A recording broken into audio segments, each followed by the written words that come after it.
أعوذ بالله من الشيطان الرجيم بسم الله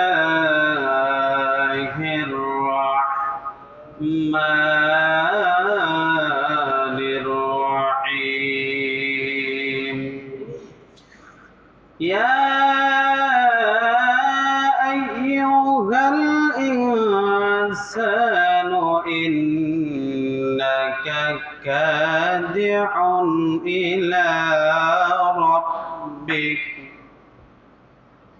إلى ربك كدحا فملاقيه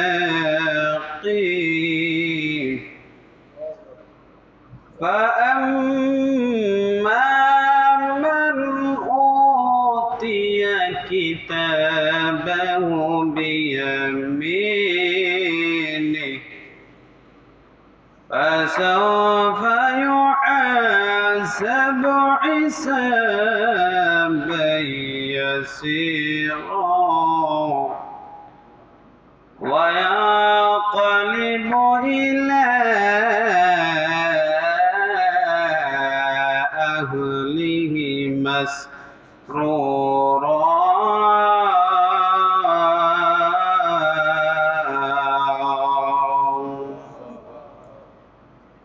وقال رسول الله صلى الله عليه وسلم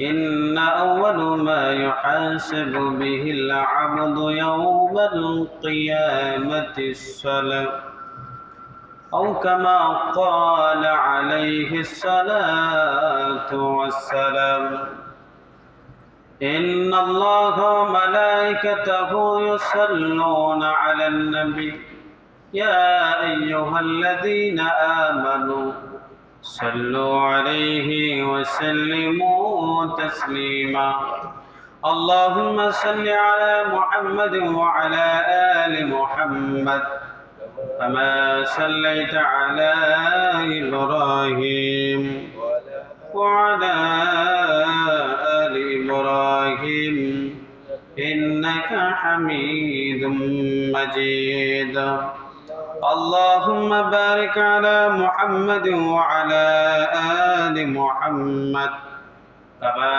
باركت على إبراهيم وعلى آل إبراهيم إنك حميد مجيد لا إله إلا الله محمد رسول الله صلى الله عليه وسلم السلام عليكم ورحمة الله وبركاته আল্লাহ পাকের দরবারে অসংখ্য গণিত শুকর ও সুজুদ যে আল্লাহ পাক অত্যন্ত দয়া করে মায়া করে মোহাম্মত করে ভালোবাসে আল্লাহর ঘরে আসার এবং বসার তৌফিক দিয়েছেন তাই অন্তঃস্থল থেকে মোহাব্বতে জোরে সোরে বলে আলহামদুলিল্লাহ। আমি যে আয়াত তেলাওয়াত করেছি আল্লাহ পাক সূরা ইনশিকাক কয়েকটি আয়াত তেলাওয়াত করেছি 30 নম্বর পারার মধ্যে আছে। ওই আয়াতের আলোকে এবং উভয় যেন আমল করতে পারি আল্লাহ যেন তৌফিক দান করেন সকলে বলে মা তৌফিক ইল্লা বিল্লাহ। সর্বপ্রথম কোরআনের আয়াত থেকে আমরা আলোচনা শুনব ইনশাআল্লাহ। আল্লাহ পাক সর্বপ্রথমে বলেন ইয়া আইয়ুহাল ইনসান হে মানুষ তোমরা তোমার রব পর্যন্ত পৌঁছতে ইন্নাকা কাদিহুন ইলা রাব্বিকা কাদহা ফামুলাকীহ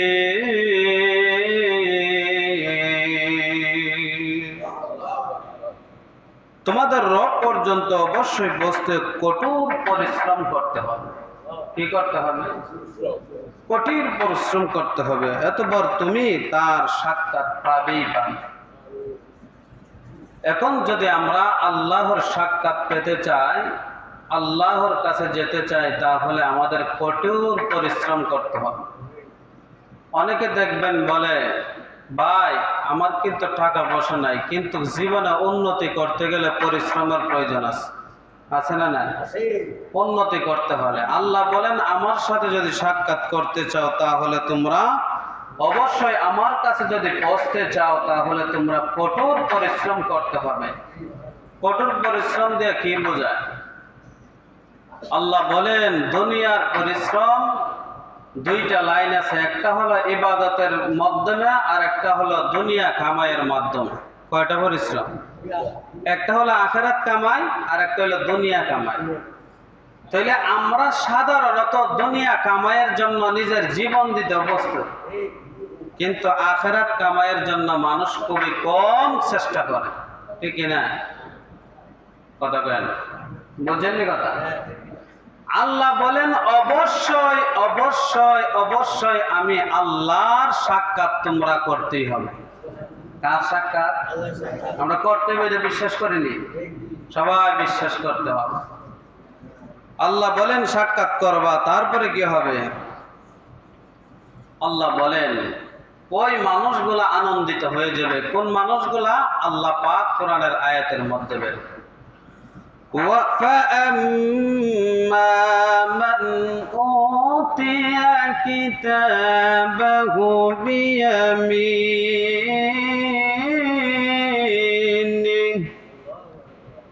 ওই মানুষগুলা কিয়ামতের দিন আনন্দিত হয়ে যাবে, আনন্দ উল্লাস করবে। ওই মানুষগুলা তার আত্মীয় স্বজনের কাছে দৌড়াবে আর বলবে, আমি আজকে কিয়ামতের ময়দানে আমার আমলনামা আমার আল্লাহ ডান হাতে তুলে দিয়েছেন।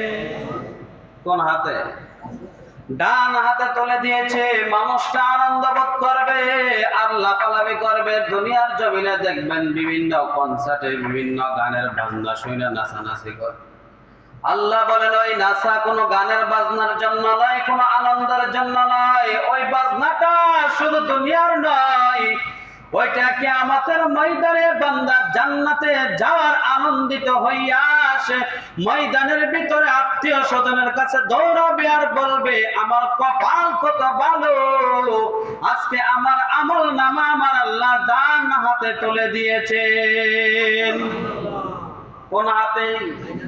আল্লাহ বলেন যাদের ডান হাতে আমল নামা দেওয়া হবে আর কোনো হিসাবের দরকার নাই, কারণ ডান হাতে যাদের আমল নামা দেওয়া হবে, হে অবশ্যই অবশ্যই সে জান্নাতে দৌড়াবে। তারপরে আল্লাহ বলেন জান্নাতীরা আনন্দ করবে, উল্লাস করবে, আর আত্মীয় স্বজনের কাছে গিয়া বলবে, মার কাছে গিয়া বলবে, ও মা তাকায়া দেখো আমি নামাজ পড়েছি, রোজা রেখেছি, ওই মালিকের জন্য যা হুকুম করেছে সব আমি পালন করেছি। ও মা আজকে তাকায়া দেখো আমার বড় আনন্দ। বাবার কাছে দৌড়াবে, বাবা আজকে তাকায়া দেখো আমার হাতে যে আমলনামাটা দেখতে পারতেছ, এটা দুনিয়ার কোনো আমলনামা নয়, আজকে আমার জান্নাতে যাওয়ার আমলনামা পেয়ে গেছি। প্রত্যেকটা মানুষের কাছে যাবে, ভাইয়ের কাছে যাবে, বোনের কাছে যাবে। একদল মানুষ যাবে নেকি আনার জন্য, আর একদল দৌড়াবে, বলবে আমার আমলনামা ডান হাতে পেয়েছি, আমি জান্নাতি হয়ে গেছি। তারপরে আয়াতের মধ্যে আল্লাহ জানায় দিলেন, فَسَوْفَ يُحَاسَبُ حِسَابًا يَسِيرًا।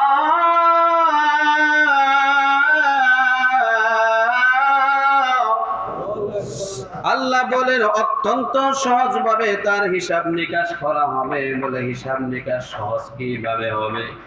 আল্লাহ বলেন আমি হিসাব নিকাশ যার যার হাতে আমি বোঝাইয়া দিব। কার হাতে? যার যার হাতে বোঝাই দিব। কারণ হলো আল্লাহ বলেন আমি হিসাব নিব না, তোমাদেরকে দেওয়াই তোমাদের হিসাব নেব। কার হাতে? এক আয়াতের মধ্যে আল্লাহ জানায় দিলেন, ইকরা কিতাবাকা কাফা বিনাফসিকাল ইয়াওমা আলাইকা হাসিবা।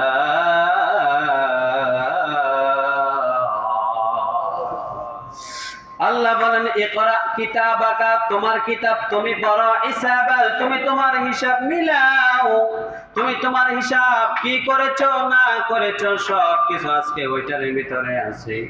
আল্লাহ বলেন ইকরা, তোমার কিতাব তুমি পড়া শুরু করে দাও। একটা দুইটা কিতাব নয়, 99টা কিতাব তুমি পড়া শুরু করবা। এক একটা পৃষ্ঠা নজর যতটুক দূরে যায়, এক একটা পৃষ্ঠা ওই নজর শেষ হওয়ার মাথা পর্যন্ত এক একটা পৃষ্ঠা এত বড় থাকবে। সুবহানাল্লাহ, কত বড় পৃষ্ঠা! এখান থেকে তাকাইলে কি আপনার এখান আগে ছোট রাস্তার মতো দেওয়া যাইবা, দেওয়া যাইবা। সোজা হইলে আপনার বেশি থেকে বেশি 4-5 কিলো 10 কিলো দেওয়া যাইবা, ঠিকই না? আল্লাহ বলেন হাশরের ময়দানে কোনো গাছ থাকবে, কোন সূর্য থাকবে না, সূর্যের আলো থাকবে না, চাঁদ থাকবে না, চাঁদের আলো থাকবে না, কিচ্ছু থাকবে না। শুধু একটা আলো থাকবে, ওই আলোটা শুধু দেখার জন্য। ওই 99টা কিতাব দেয়া বলবে ইকরা কিতাবাকা কাফা বিনাফসিকা আল-ইয়াওমা আলাইকা হাসিবা। আজকে তুমি তোমার কিতাব পড়ো, তুমি তোমার হিসাব মিলাও, হিসাব মিলে দেখো তুমি জান্নাতি না জাহান্নামী। আল্লাহ পাক রব্বুল আলামিনকে ডাক দিয়া বলবেন মালিক, এমন কিতাব আর দুনিয়ার জমিনে দেখি নাই। মালি হাদাল কিতাব লা ইউগারিদু ওয়ালা সগীরাতুন ওয়ালা কাবীরাতুন ইল্লা আহসাহা।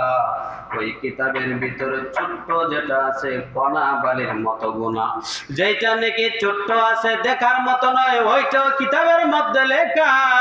যেটা দেখা যায় না ওইটাও কিতাবের মধ্যে লেখা। কোনো ছোট বড় কোনোটাই বাদ যায় নাই। কোনোটা কি? কোনোটা বাদ যায় নাই। ওই জায়গার মধ্যে সবকিছু লেখা আছে। এমন কিতাব তো আর পৃথিবীর জমিনে কোনো কিছু দেখি নাই। আল্লাহকে বলবে আল্লাহ, ওই কিতাবের দিকে তাকায় দেখি আমরা জাহান্নামী ছাড়া আর কোনো উপায় না, জাহান্নামী ছাড়া কোনো উপায় নাই। কারণ তার হিসাব সে মিলাবে। আল্লাহ নিজে ওপেনলি বলবে কিতাব পড়ো, নিজের হিসাব নিজে মিলাও। আমি আল্লাহ আজকে হিসাব আর মিলানোর দরকার নাই, আমি আল্লাহর হিসাব করে তোমাদেরকে বোঝানোর দরকার নাই। যাও যাও কিতাবগুলো পড়ো আর নিজের ডিসিশন নিজে নাও। তাহলে বলুন তো আমরা জান্নাতে যাওয়ার দরকার আছে না নাই? তারপরে আমার আল্লাহ জানাই দিলেন অন্য আয়াতের মধ্যে, ওই আয়াতের মধ্যে জানা দিন ওয়ায়ানকালিমু ইলা আহলিহি মাসরুরা। আর তার পরিবার পরিজনের কাছে আনন্দিত হয়ে ফিরবে, আনন্দিত হবে, বলবে আমি আজকে জান্নাতি।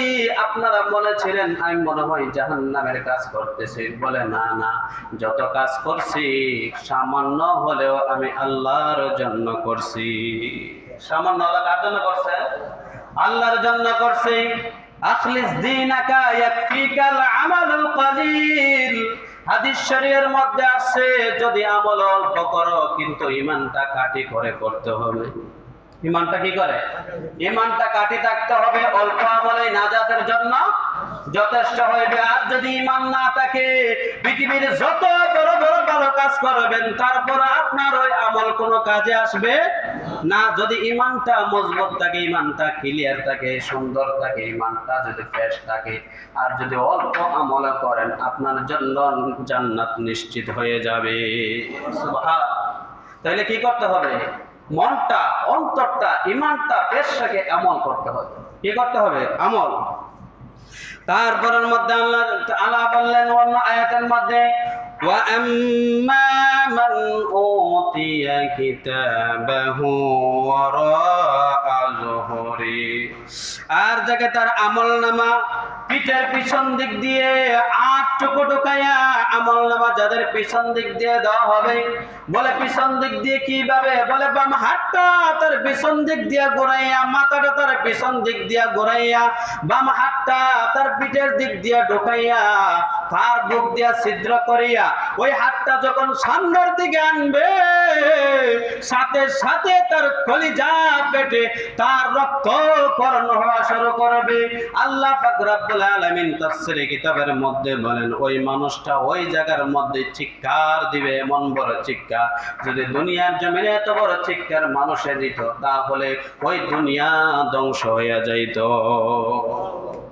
এত বড় চিৎকার দিবে, বলবেন আল্লাহ, আর আত্মীয় স্বজনকে ডাক দিয়া বলবে, মালিকরে ডাক দিয়া বলবে, ভাই বন্ধুদেরকে ডাক দিয়া বলবেন, আজকে যদি তোমাদের সঙ্গ না দিতাম দুনিয়ার জমিনে, তাহলে তো কঠোরতম শাস্তি আমার আমল নামা দেওয়ার সময় হইতো না, হইতো না, আমল নামা দেওয়ার সময় হইতো না।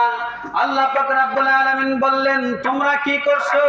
বলে, দুনিয়ার জমিনে খারাপ মানুষকে বন্ধুরূপে গ্রহণ করেছিলাম, মদখোরকে বন্ধুরূপে গ্রহণ করেছিলাম, জিনাখোরকে বন্ধুরূপে গ্রহণ করেছিলাম, আল্লাহ এবং আল্লাহর রাসূলকে যারা ভালোবাসতো, মহব্বত করতো, তাদেরকে আমরা বন্ধুরূপে আমরা গ্রহণ করি নাই। আল্লাহ পাক রব্বুল আলামিন বলবেন, আজকে যদিও বন্ধুরূপে তুমি আমি আল্লাহকে এবং রাসূলকে গ্রহণ করো, কোনো কাজে আসবে না। কারণ হলো দুনিয়ার জমিনে বারবার বলা হয়েছিল, বন্ধু বানাইবা একজনকে, তিনি হলেন আমার আল্লাহ। বন্ধু কাকে? আল্লাহকে বন্ধু বানাইতে হবে, রাসূলকে বন্ধু বানাইতে হবে। তার জন্য আল্লাহ পাক রব্বুল আলামিন বললেন, দুনিয়ার জমিনে খারাপ মানুষের সাথে চলা যাবে না, চলতে হবে কার সাথে? কার সাথে? আমাদের দিকে তাকায় দেখেন, আমরা ভালো মানুষের সাথে চলি না খারাপ মানুষের সাথে? বলেন না, কথা বলেন না। কার সাথে? খারাপ মানুষের সাথে ওঠা বসা বেশি, বা খারাপ মানুষের সাথে চলাফেরা বেশি, খারাপ মানুষের সাথে বন্ধু বান্ধবতা বেশি, কিন্তু ভালো মানুষের কোন সঙ্গ আছে? সঙ্গ নাই। আল্লাহ পাক রব্বুল আলামিন অন্য আয়াতের মধ্যে জানিয়ে দিলেন, ইয়া আইয়ুহাল লাযীনা আমানু তাকুল্লাহা ওয়া কুনু মা'আস সাদিকিন।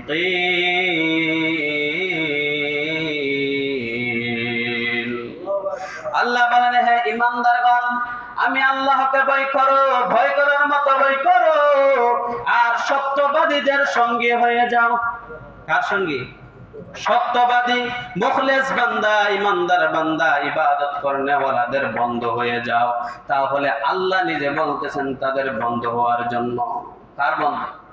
আল্লাহ বলতেছেন, তোমরা ভালো মানুষের বন্ধু হয়ে যাও, নামাজের বন্ধু হয়ে যাও, মুত্তাকিদের বন্ধু হয়ে যাও, তোমরা ভালো মানুষের সাথে চলাফেরা করো।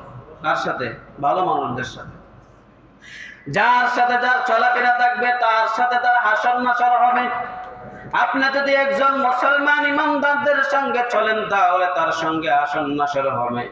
যেমন একটা উদাহরণ দেই, নামাজি ব্যক্তির সঙ্গে থাকলে দেখবেন সে নামাজের পরামর্শ দিবনি। কিসের পরামর্শ? নামাজের পরামর্শ দিবে, বলবে, বন্ধু চলো আমি নামাজ পড়ি, তুমিও নামাজ পড়তে চলো। আর যদি খারাপ মানুষের সঙ্গে চলেন, তাহলে বলবে, বন্ধু আজান হইছে, এই কথাটা মুখ দিয়ে আইতো না, কারণ সে নামাজের সাথে সম্পর্ক নাই, সে নামাজের কথা কখনো বলবে না। সে বলবে, দুনিয়ার যত ধরনের খারাপ কাজ আছে, যত ধরনের অন্যায় কাজ আছে, দুনিয়ার জমিনে যত ধরনের অপরাধী কাজ আছে, ওই কাজের সাথে কিভাবে জড়িত করা যায়, কিভাবে তাকে লাগানো যায়, ওই চিন্তা ফিকির থাকবে, কিন্তু ভালো কাজের কথা বলবে না। যদি ভালো কাজের কথা বলতে শুনতে চান, তাহলে ভালো মানুষের সাথে থাকতে হবে। কার সাথে? ভালো মানুষের সাথে থাকতে হবে। তারপরে আল্লাহ মহান ওয়া তাআলাকে জানিয়ে দিলেন, ও আল্লাহ, আমরা কাদের সাথে চলাফেরা করব? তখন আল্লাহ পাক রব্বুল আলামিন এক আয়াতের মধ্যে জানিয়ে দিলেন, বলে, তাদের সাথে চলবা যারা ঈমানদার এবং যারা ইবাদত করে। কি করে? ঈমানদার এবং আল্লাহর ইবাদত করে। ইবাদত করনেওয়ালা ঈমানদার কারা? বলে, গুনাহের কাজ করে না, নেকের কাজ করে। ইবাদত করে যারা, বলে, আল্লাহর যত আইন আছে পৃথিবীর জমিনের সকল আইন মেনে চলে, এই তাকেই বলা হয় ঈমানদার এবং ইবাদত করনেওয়ালা। ঠিক কি না? তাহলে 2 নম্বর। 3 নম্বর আল্লাহ পাক রব্বুল আলামিন জানিয়ে দিলেন অন্য আয়াতের মধ্যেও, ইয়া আইয়ুহাল্লাযীনা আমানু তাকুল্লাহা হাক্কা حق تقاته ولا تموتن إلا وأنتم مسلمون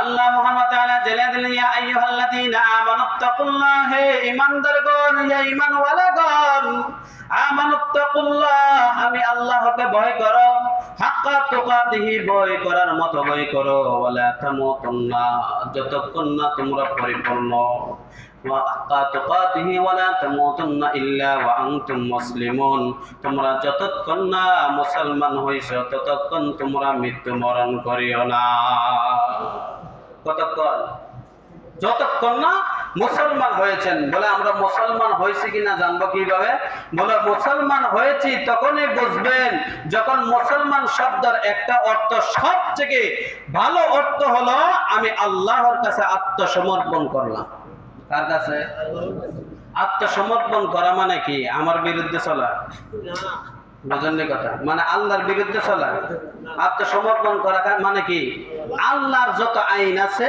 মেনে নেওয়া যত নিষেধ আছে এটার দ্বারে কাছেও যাইতাম না এটা তো আত্মসমর্পণ এটা কি বলা হয় আত্মসমর্পণ করলাম আর অন্যায় কাজ করব না আল্লাহ ও এটার থেকেই বোঝা গেল সে মুসলমান হয়ে গেছে কি হয়ে গেছে মুসলমান হয়ে গেছে তাহলে আল্লাহ পাক রব্বুল আলামিনকে বললাম আল্লাহ আমি তো এখন মুসলমান হইলাম এখন আমরা কিভাবে ওই মুসলমানিত্ব ধরে রাখবো তখন আল্লাহ পাক রব্বুল আলামিন অন্য আয়াতের মধ্যে 2 নম্বর পারা 11 নম্বর পৃষ্ঠার মধ্যবর্তী অবস্থা আল্লাহ জানায় দিলেন ইয়া আইয়ুহাল্লাযীনা আমানু দুখুলু ফিস-সিলমি কাফা ولا تتبعوا خطوات الشيطان إنه لكم عدو مبين الله বলেন হে ঈমানদারগণ হাক্কা ইয়া আইয়ুহাল্লাযীনা আমানু দুখুলু হে ঈমানদারগণ আমানু দুখুলু ফিস-সিলমি কাফা তোমরা মুসলমান হয়েছো ঈমানদার হয়েছো কিন্তু তোমরা পরিপূর্ণভাবে ইসলামে প্রবেশ করো নাই কোন জায়গায় পরিপূর্ণভাবে ইসলামে প্রবেশ করো নাই পরিপূর্ণভাবে তোমরা ইসলামে দাখিল হও ইসলামে পরিপূর্ণভাবে ঢুকো পরিপূর্ণভাবে ইসলামের ভিতরে প্রবেশ করো হাক্কা তুকাতিহি ওয়ালা তামুতুন্না ইল্লা ওয়া আনতুম মুসলিমুন যখন তোমরা পরিপূর্ণভাবে ইসলামের ভিতরে প্রবেশ করবা ইসলামের ভিতরে ঢুকবা পরিপূর্ণভাবে ইসলামের ভিতরে আসবা তখনই তোমরা মুসলমান হয়ে যাইবা তখনই কি মুসলমান হওয়া যাবে আল্লাহ পাক রব্বুল আলামিন রাসূলকে জানিয়ে দিলেন ও আমার হাবিব মুসলমানদেরকে জানিয়ে দেন এক মুসলমান অপর মুসলমানের উপরে 6টা হক আছে কয়টা এটা সবাই খেয়াল করেন আমরা তো হক বুঝি না আর মনে করে একজনের বিরুদ্ধে একজন লাগাই দিলে এটা বুঝি হক এখন বর্তমানে চলতেছে এটা বুঝেন না কথা আমাদের চান আমার দিকে চান কোন দিক দিয়ে চান এক মুসলমানের উপর আরেক মুসলমানের কয়টা হক কয়টা মনে রাখেন এক নাম্বার হলো এক মুসলমান আরেক মুসলমানদের দেখলে সর্বপ্রথম সালাম দেওয়া কি দেওয়া আসসালামু ক্বাবলাল কালাম কথা বলার আগে সালাম দেওয়া কথা বলার আগে কি দেওয়া আমাদের অভ্যাস হয়ে জায়গা বাবুল ভাই আসসালামু আলাইকুম এরকম না এরকম দেনে সালাম এটা সালাম না সালাম কি আসসালামু আলাইকুম ভাই কেমন আছেন এটা বলতে পারেন ঠিক না কি কয় আগে কি কয় আগে কেমন আছেন এরপরে সালাম দেয় এটা বলা যাবে না হাদিস শরীফের মধ্যে কি আছে আসসালামু ক্বাবলাল কালাম আগে সালাম তারপরে কালাম সালামের পরে কথা বলা সালামের পরে কি বলা আমরা তো অনেকে আছি সালামে আপনার মহব্বত বাড়া সালামে কি বাড়া মহব্বত বাড়া যদিও হিংসা বিদ্বেষ অহংকার থাকে আপনার সালামে ওইগুলা দয়া মুচ্ছা করে পরিষ্কার করে দেয় সুবহানাল্লাহ কি করে দেয় দয়া মুচ্ছা একদম পরিষ্কার করে দেয় কিসে পরিষ্কার করে সালাম আসসালামু আলাইকুম আল্লাহ আমার ওই ভাইয়ের উপরে আমার ওই মুসলমান ভাইয়ের উপরে আপনি শান্তি বর্ষিত করেন কি বর্ষিত করে শান্তি বর্ষিত করেন শান্তির দরকার আছে না নাই 2 নাম্বার হলো হক আমন্ত্রণ করলে একজন যদি এক মুসলমান আরেক মুসলমান যদি আপনাকে দাওয়াত দেয় ভাই আমার বাড়ি আপনার জোহরের সময় দাওয়াত আপনি যাইবেন ওইটা আপনি রক্ষা করা আপনার অন্য মুসলমানের উপরে হক এটা কি হক হক আদায় করার। অনেকে আছে সরাসরি না করে না আমি খাইতাম না আপনার বাড়ি, এরকম আছে না, দাওয়াতে যাইতাম না, এগুলো করবেন না। হয়তো তার মনের ভিতরে কিভাবে কষ্ট পাবে। আর এখন তো বর্তমান মানুষ, আগের মানুষ কি সরল সরল আছিল, এর কষ্ট দিলে গিয়া কইতে ভাই আপনারা কষ্ট দিছে, আর হনারা উপরে তাই কষ্ট দিয়ে বিশ্বাস করেন না, কষ্ট দিয়া তারপরে উঠবে তাই আমি কষ্ট গিয়ে দিব। আর হাজার হাজার কথা কইছে কষ্ট, ঠিক না? যাকে কষ্ট দিবেন মুসলমান হিসেবে তারা কি করবেন, ভাই আপনারা কথাটা মনে হয় কষ্ট হয়ে গেছে, এটা মাফ করে দিয়েন। কি করে দিয়েন? আচ্ছা এটা কি ছোট আর কথা, ছোট আর কথা? মাফ চাইছেন, কখন যেন মারা যান, ওই কথার কারণে জাহান্নামের আগুনে জ্বলতে পারে। এই কথার কারণে কি জাহান্নামের আগুনে জ্বলতে পারে।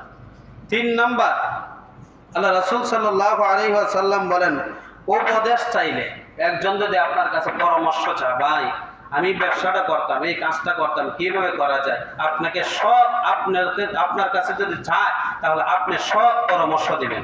কি পরামর্শ? সৎ পরামর্শ। ভাই এইভাবে করেন, ওইভাবে করেন, করলে আপনার ব্যবসা লাভবান হবে। অনেকে আছে আবার দেখা যায় তারা দুর্বল করার লেগে পরামর্শ দেয়, আছে না নাই? হ্যাঁ, তারা কিভাবে নিচে নেওয়া যায়, তাকে কিভাবে ঠকানো যায়, কিভাবে তার টাকাগুলো নষ্ট করা যায়, কিভাবে তার বাড়ি ঘর বেচন যায়, এই পরামর্শ দেয়। এরকম নাই? অনেক অহরহ আছে। আল্লাহ রাসূল বলতে 3 নম্বর হক, যদি আপনার এক মুসলমান ভাই পরামর্শ চায় তাকে কি পরামর্শ দিতে হবে? সৎ পরামর্শ, ভালো পরামর্শ, যে সে লাভবান হতে পারে। 4 নাম্বার, হাসি দিলে। কি দিলে? আমরা হাসি দিইনি। হ্যাঁ, হাসি দিলে আমরা কি করব? এক মুসলমান যদি তাকে আপনার পাশে, আর সে যদি আপনার হাসি দেওয়া শুনে, তাহলে আপনার হাসির জবাব দিতে হবে ইয়ারহামুকাল্লাহ। কি দিতে হবে?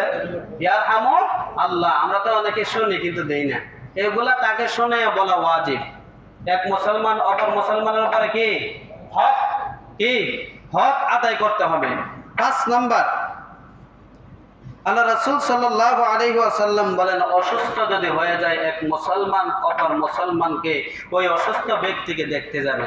এটা কি এক মুসলমান অপর মুসলমানের হক আদায় হবে। আমরা কোন অসুস্থ হইলে টাইমই পাই না তারা দেখা যাওয়ার লাগে, কি কই টাইম পাই না, কি করার লাগে? দেখা দেওয়ার জন্য এবং দেখার জন্য যাওয়ার জন্য এই টাইমটাই বাইর করতে পারি না। রাসূল বললেন, আপনার কাছে ওই ব্যক্তি, অসুস্থ ব্যক্তি হক পায়। কি ভাই? হক পাও না মুসলমান সে, তারা কি করতে হবে? দেখতে যাইতে হবে। রোগীকে দেখতে যাইলে কয়েকটা লাভ আছে। একটা লাভ বলি, যদি কোনো ব্যক্তি সকাল বেলা যায়, সন্ধ্যা পর্যন্ত 70,000 ফেরেশতা তার জন্য দোয়া করে। কয় হাজার? 70,000। শুধু দোয়া করতে তাই, আল্লাহ আপনার এই বান্দারে মাফ করে দেন, আপনার এই বান্দার গুনাহগুলো মাফ করে দেন, আপনার বান্দারে জান্নাতি বানায় দেন। সুবহানাল্লাহ। কয় হাজার? 70,000 ফেরেশতা দোয়া করতে থাকে। আর যদি কোনো বান্দা মাগরিবের সময় যদি অসুস্থ ব্যক্তিকে দেখতে যায়, ফজর পর্যন্ত ওই বান্দার জন্য 70,000 ফেরেশতা দোয়া করতে থাকে। তো দেখার দরকার আছে না নাই? আমরা যেগুলা মনে করেন ইসলামে ভালো বলছে, যেগুলা করলে লাভ আছে, আমরা ওইগুলো এখন বর্তমানে করি না, ঠিক না? অনেকে আছে গিয়ে দেন 2 বছর ধরে ঘরের মধ্যে বইরা রয়েছে, এই ব্যক্তিকে দেখার জন্য কেউ নাই। দরকার আছে দেখার জন্য। কি আছে? সে মুসলমান, সে কি মুসলমান। আল্লাহ যেন আমাদেরকে কবুল করেন, সকলে বলে আমিন। 6 নাম্বার হলো, মৃত্যুবরণ করলে। কি করলে? একজন মানুষ যদি মারা যায়, মুসলমান শুনছেন, কান দিয়ে শুনছেন যে ভাই ইন্না লিল্লাহি ওয়া ইন্না ইলাইহি রাজিউন করবেন, যখন কান দিয়ে শুনবেন। আর যদি বলে যে জানাজার নামাজ এতটা টাইম, ওই টাইমে গিয়ে উপস্থিত হবেন, জানাজার নামাজ পড়বেন, এটা আপনার মুসলমান হিসেবে অপর মুসলমানের কাছে হক পাও না। কি পাও না? এগুলা দরকার আছে না নাই? এইগুলা জানাজার নামাজে আমরা অংশগ্রহণ করব। জানাজার নামাজের অনেক ফজিলত আছে। কি আছে? আবার অনেকে আছে জানাজার নামাজ পড়ে আই পড়ে। কি করে? জানাজার নামাজ পড়ে আইসা পড়ে। আল্লাহ রাসূল এক হাদিসের মধ্যে বর্ণনা করেন, কোন ব্যক্তি যদি মাটি দেয়, কি দেয়? 3 কাবলা মাটি দেয় না? মিনহা খালাকনাকুম ওয়া ফিহা নুঈদুকুম ওয়া মিনহা নুখরিজুকুম তারাতান উখরা। 3টা শব্দ কইরা 3 কাবলা মাটি দেয়। 3 কাবলা মাটি দিলে যে যত বেশি মাটি দিব, আল্লাহ রাসূল বলছে এটা কিয়ামতের ময়দানে মিজানের পাল্লা ভারী করব। কিসের পাল্লা? মিজানের পাল্লা। মিজানের পাল্লা যদি 1 বিন্দু পরিমাণ যদি ভারী হয়, কি পরিমাণ? বিন্দু পরিমাণ, এক সাইড থেকে বাম সাইড থেকে যদি ডাইন সাইডে একটু বেশি হয়, তাহলে আপনি জান্নাত। সুবহানাল্লাহ। কি হয়ে যাবে? জান্নাতি। তাহলে জান্নাতে যাওয়ার জন্য আমরা যারা জানাজার নামাজে অংশগ্রহণ করব, কি করব? অংশগ্রহণ করার সাথে সাথে আমরা অনেকে আছে যাইকে জানাজার নামাজ ছেড়ে জানাজার নামাজের দিনে তো তারও বুড়া 10 মিনিট 5 মিনিট দেরি হইলে দেখবেন এক একজন এক এক ভুল্লাইলে আসিতে কথা কইয়া। কারণ হলে এখানে সময় নাই, এখানে কি নাই? সময় নাই। জানাজার নামাজের সময় নাই, তাইলে বোঝা গেলে আপনি মারা যাওয়ার পরে আপনি জানাজা দেওয়ার মানুষ সময় হইতো না। বুঝেন না কথা? জানাজা অন্তত পক্ষে 2 মিনিট 5 মিনিট সূর্য না লাগে। হাসরের ময়দান থেকে তো বেশি সূর্য লাগতো না কেন? কথা বলেন না, লাগবো? কেউ যদি ক্ষেত বাঁচা যা, আপনার ক্ষেত বাঁচা করনি, ওই যে ধানের মধ্যে মধ্যে যেন আগাছা হয়, এগুলা বাঁচার জন্য দেখেন সকাল 10টার থেকে যদি 2টা পর্যন্ত কাজ করে, দেখেন এবার রোদে কালো হয়ে যাবে। আছে না নাই? অনেকে আবার লাল হয়ে যাবে। এটার থেকে কি রোদ জানাজার নামাজ বেশি? হ্যাঁ, 5 মিনিট 10 মিনিট দেরি হইলে এইগুলা বিষয় নাই, কিন্তু ধৈর্য সহকারে দাঁড়ায় থাকা এটা হইলো সবচেয়ে মুমিনের পরিচয়। এটা কিসের পরিচয়? মুমিনের পরিচয়। আর জানাজার নামাজে যদি অংশগ্রহণ করবেন, কোন নেতা কেতা, কোন জাতি নেতা, যত ধরনের নেতা আছে, কোন নেতারে কথা কওয়ার লাগে দেওয়া যাইব না। কথা কইবে কেডা? কথা কইবে কেডা? একজন আলেম কথা বলবে, একজন এলেমওয়ালা কথা বলবে। এখানে তার কথা বলার কোনো প্রয়োজন নাই। প্রয়োজন যদি থাকে, তার একটা মঞ্চ আছে, ওই মঞ্চের নাম হলো রাজনীতি মঞ্চ। বুঝলেন না? আপনারা বুঝছেন না মনে কথা? তার এখানে কোনো কি নাই, কথার কোনো সুযোগই দেওয়া যেত না, কারণ সে এই বিষয়ে কিছুই জানে না। কোরআনের আয়াত কইলে দেখেন এক আয়াত আর একখানা ঢুকে গেছে গা, এ করো কানে করবো তো ঢুকে গেছে গা। তাইলে তারা এখানে কথা কইতো, কথা কইবেন গিয়া মঞ্চ দরকার বিরিয়ানি দিয়া, বিভিন্ন জিলাপি দিয়া, মিষ্টি দিয়া, ওইখানে গিয়া কথা কইবেন। কিন্তু জানাজার নামাজে ঘরে কথা কইতে দেওয়া যাবে না। কথা কইবে কে? এলেমওয়ালা, আমলওয়ালা, 2-4টা কথা কইয়া শেষ জানাজার নামাজ। কি আল্লাহ যেন আমাদের সবাইকে বুঝার মতো তৌফিক দান করেন। সকলে বলে আমিন। ওয়া আখিরু দাওয়ানা।